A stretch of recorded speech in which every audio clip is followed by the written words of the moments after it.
जय हिंद दोस्तों, current affairs studios में आपका स्वागत है। और दोस्तों आज है 24 अगस्त 2021 और 24 अगस्त 2021 से जितने भी करंट अफेयर्स के क्वेश्चन हैं जो राष्ट्रीय व अंतर्राष्ट्रीय स्तर के हैं उसको आज हम डिस्कस करेंगे। साथ ही इस वीडियो का अगर आप पीडीएफ डाउनलोड करना चाहते हैं तो हमारे टेलीग्राम चैनल से डाउनलोड कर सकते हैं। टेलीग्राम एप्लीकेशन में सर्च कीजिए CA टूडेज और चैनल को ज्वाइन कीजिए। वहाँ पे आपको सारे दिन का पीडीएफ मिल जाएगा, हिंदी और इंग्लिश दोनों लैंग्वेज में। साथ ही आप मंथली पीडीएफ भी डाउनलोड कर सकते हैं और मंथली पीडीएफ का लिंक वीडियो के डिस्क्रिप्शन बॉक्स में दिया गया है जनवरी से जुलाई तक का। और इस वीडियो के लास्ट में मैंने रिवीजन का 2 प्रश्न रखा है जिसका आंसर आप लोग को कमेंट बॉक्स में देना है, तो वीडियो अंत तक जरूर देखिए। तो चलिए शुरू करते हैं। तो दोस्तों आज का पहला प्रश्न है, हाल ही में ला गणेशन को किस राज्य का राज्यपाल नियुक्त किया गया है? तो मणिपुर के नए राज्यपाल बने हैं ला गणेशन। इमेज में आप लोग देख सकते हैं, यही है ला गणेशन। अगस्त 2021 की शुरुआत में नजमा हेमतुल्ला के सेवानिवृत्ति होने के बाद राज्यपाल का पद खाली हो गया था। अब दोस्तों नाम आया है मणिपुर का, तो चलिए इसके बारे में जानते हैं। तो इंडिया के मैप में अगर मणिपुर का लोकेशन देखा जाए तो ये रहा मणिपुर, जिसका सीमा आप देख सकते हैं नागालैंड, उसके बाद असम और उसके बाद मिजोरम से सटा हुआ है। इसके अलावा यह क्षेत्र जो देख रहे हैं यह म्यांमार का क्षेत्र है। तो मणिपुर जो है म्यांमार के साथ अंतर्राष्ट्रीय सीमा भी बनाती है। और राजधानी मणिपुर के राजधानी इम्फाल है और मुख्यमंत्री एन बीरेन सिंह है। राज्यपाल अभी नए बने हैं ला गणेशन। मणिपुर को देश की आर्किड बास्केट भी कहा जाता है। यहाँ आर्किड पुष्प की 500 प्रजातियाँ पाई जाती है। सिरोई लिली नामक फूल पूरे विश्व में केवल मणिपुर में ही पाया जाता है। इम्फाल सुभाष चंद्र बोस आज़ाद हिंद फौज सेना लेकर इम्फाल के रास्ते भारत में प्रवेश किए थे। लोकतक झील पूर्वोत्तर का सबसे बड़ा झील है। इस पर किबुल लामजाओ राष्ट्रीय उद्यान है जो तैरता हुआ उद्यान है। अगला प्रश्न है दोस्तों, हाल ही में किस राज्य सरकार के द्वारा मुख्यमंत्री की कोविड-19 प्रभावी आजीविका सहायता योजना शुरू किया गया है?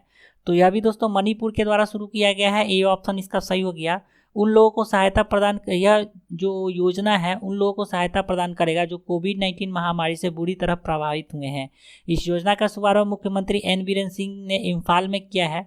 अब दोस्तों मणिपुर का नाम आया तो मणिपुर से हाल ही में करेंट अफेयर्स देख लेते हैं। तो 13 अगस्त 2021 को मणिपुर राज्य सरकार ने पूरे राज्य में 1891 के एंग्लो मणिपुर युद्ध में अपने प्राणों की आहुति देने वाले वीरों की याद में देशभक्ति दिवस मनाया है।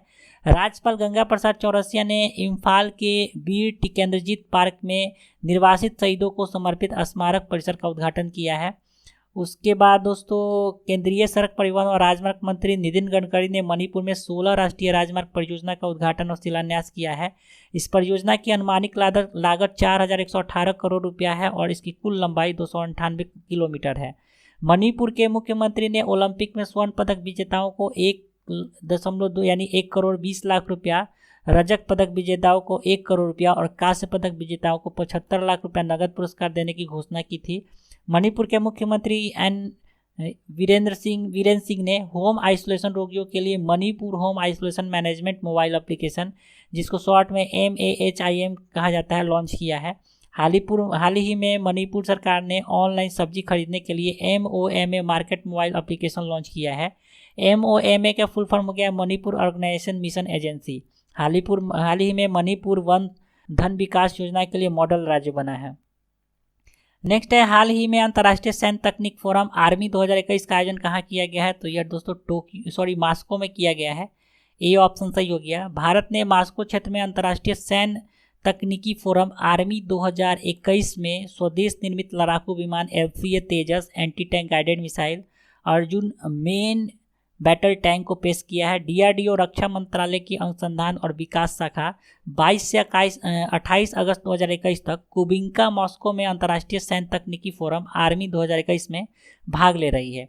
अगला प्रश्न है, हाल ही में भारत के किस खिलाड़ी ने नैरोबी में चल रही विश्व एथलेटिक्स अंडर-20 चैंपियनशिप में महिलाओं की लंबी कूद स्पर्धा में रजत पदक जीता है? तो शैली सिंह, बी ऑप्शन सही हो गया। इमेज में देख सकते हैं, यही है शैली सिंह। नेक्स्ट है, हाल ही में भारतीय रेलवे ने प्रधानमंत्री कौशल विकास योजना के तहत सितंबर 2021 से कितने बेरोजगारों युवाओं को प्रशिक्षित करने की घोषणा की है? तो 3500, डी ऑप्शन सही हो गया। इन 3500 व्यक्तियों का रोजगार प्रशिक्षण उत्तर रेलवे द्वारा आयोजित किया जाएगा और अगले 3 वर्षों तक चलेगा। प्रधानमंत्री कौशल विकास योजना का शुरुआत 2015 में किया गया था। अगला प्रश्न है, हाल ही में किस शहर के नगर निगम के द्वारा मलेरिया और डेंगू जैसे बीमारियों से छुटकारा पाने के लिए सुबह 10 बजे 10 मिनट अभियान शुरू किया गया है?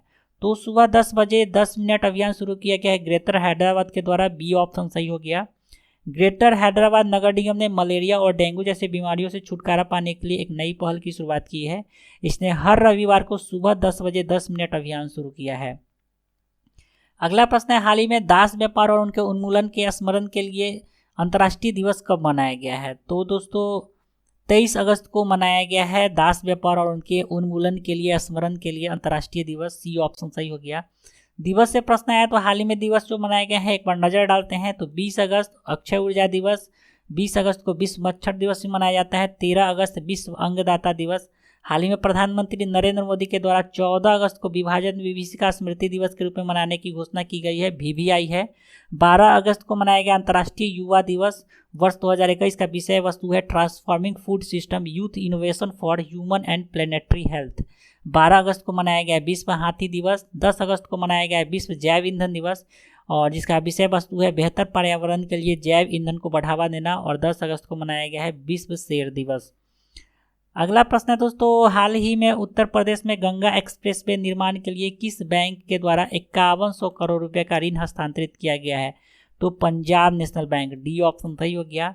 गंगा एक्सप्रेसवे पश्चिमी उत्तर प्रदेश में मेरठ को राज्य के पूर्वी हिस्से के प्रयागराज से जोड़ेगा। प्रस्तावित गंगा एक्सप्रेसवे पर लगभग 594 किलोमीटर लंबा 6 लेन चौड़ा ग्रीनफील्ड एक्सप्रेसवे है। अगला प्रश्न है दोस्तों, हाल ही में किस ब्रांड को टोक्यो 2020 पैरालंपिक खेलों का आधिकारिक भागीदार बनाया गया है? तो थम्स अप को। बी ऑप्शन सही हो गया। और कोका कोला के स्वामित्व वाला घरेलू ब्रांड थम्स अप 24 अगस्त से 5 सितंबर 2021 तक होने वाले टोक्यो 2020 पैरालंपिक खेलों के साथ आधिकारिक भागीदार बन गया है। पैरालंपिक खेलों के साथ यह ब्रांड की पहली साझेदारी है। अगला प्रश्न है, हाल ही में किस देश ने अपना पहला कोविड-19 वैक्सीन मेडिजेन पेश किया है? तो ताइवान का यह पहला वैक्सीन है मेडिजेन। सी ऑप्शन सही हो गया। ताइवान के राष्ट्रपति त्साई इंग-वेन ने अपनी पहली खुराक प्राप्त की है जो मेडिजेन वैक्सीन बायोलॉजिक्स कॉर्प के द्वारा बनाया गया है। नेक्स्ट है दोस्तों, हाल ही में किसके द्वारा जारी किया गया क्लाउड स्किल रिपोर्ट में भारत यह बताया गया है कि भारत विश्व का दूसरा सबसे बड़ा क्लाउड टैलेंट हब बनेगा? तो दोस्तों यह रिपोर्ट जो है नेस्कम के द्वारा जारी किया गया है। ये ऑप्शन सही हो गया। इसके बारे में चलिए कुछ फैक्ट जान लेते हैं। तो नेस्कम के रिपोर्ट के अनुसार भारत वर्तमान में 6,08,000 क्लाउड पेशेवर के स्थापित टैलेंट पूल के साथ विश्व स्तर पर तीसरे स्थान पे है। इस रिपोर्ट में इस रिपोर्ट का शीर्षक जो है वह है cloud skills powering India's digital DNA। तो ये था इसका करेंट अफेयर्स। चलते हैं रिवीजन की तरफ। तो रिवीजन का पहला प्रश्न, हाल ही में इंडियन बैंक के नए MD और CEO के रूप में किसे नियुक्त किया गया है? तो शांतिलाल जैन। ए ऑप्शन सही हो गया। दूसरा में प्रश्न है, हाल ही में किस भारतीय अभिनेत्री को Mumbai academy of moving image का अध्यक्ष चुना गया है? तो प्रियंका चोपड़ा। कमेंट करके बताइए प्रियंका चोपड़ा के पहले जो है Mumbai academy of moving image के अध्यक्ष कौन थी? आज का प्रश्न है दोस्तों, हाल ही में किस राज्य में भारत के सबसे ऊंचाई वाले हार्बर गार्डन का उद्घाटन किया गया है? और आज का दूसरा प्रश्न है, हाल ही में कौन सा देश नया ऑनलाइन गोपनीयता कानून पारित किया है? तो इस दोनों प्रश्न का उत्तर आप लोग को कमेंट बॉक्स में देना है। तो चलिए दोस्तों आज के लिए इतना ही। आशा करता हूँ आपको ये वीडियो पसंद आया होगा। तो वीडियो अगर पसंद आ रहा है तो वीडियो को लाइक कर दीजिए तथा अपने दोस्तों में ज़रूर शेयर करें। साथ ही अगर चैनल पर नए हो तो चैनल को सब्सक्राइब कर लीजिए और बेल आइकन को दबा दीजिए जिससे आपको सारे वीडियो का नोटिफिकेशन मिलता रहे। तो मिलते हैं जल्दी फिर एक नए एपिसोड के साथ। तब तक के लिए जय हिंद।